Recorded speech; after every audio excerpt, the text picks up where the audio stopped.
ئەم کاتتان باش بینێرانی کە ئەدێن من ئەحمەد کردیم و لەم ڤیدیۆیەدا مۆبایلی پۆکۆ F1 پێت دەناسێنم کە لەم مانگەدا لەلایەن کۆمپانیای شامیەوە ڕاگەیاندرا.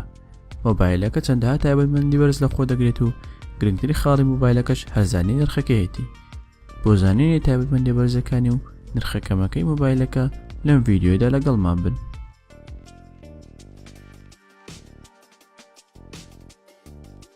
سەرەتاش با لە دیزاینی مۆبایلەکەەوە دەست پێ بکەین. پۆکۆ F1 خاوەن دیزاینێکی سەردەمیانەیە و ئەویش بەهۆی بوونی ڕنمای تەواو و نۆش لەسەر ڕووی پێشەوە و هیچ دوگمێک لە ڕووی پێشەوەی نییە. ڕەنگەکەشی ستیلی شینە و ئەمەش جواترین ڕووکار بە مۆبایلەکە دەدات. لەگەڵ ئەم ڕەنگانەشدا بە ڕەنگەکانی تری ڕەشی مات و سووری گوڵی پەردەست دەبێت. پۆکۆ F1 دوانە هاوێنەیە.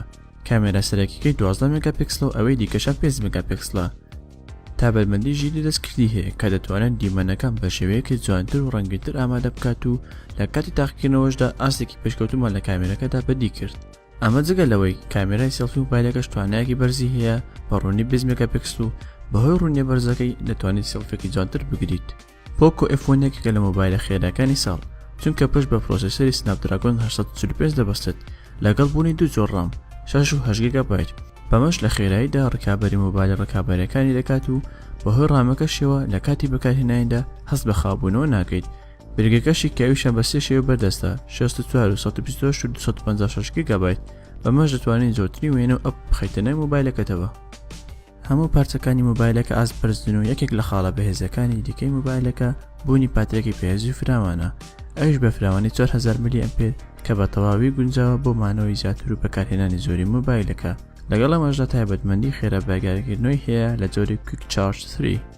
ڕوونی ڕوونمای مۆبایلەکە خۆی لە ئاستێکی باش دەبینێتەوە. ڕوونەکەی 1080 بە 2236 پێکسڵە و قەبارەی ڕووناکەشی 6.1 ئینچە. باشترین خاڵ لەم ڤیدیۆیەدا باسی بکەم نرخەکەیەتی چونکە پێم وایە دەبێتە هۆی سەرنجی ئێوەی بینەران.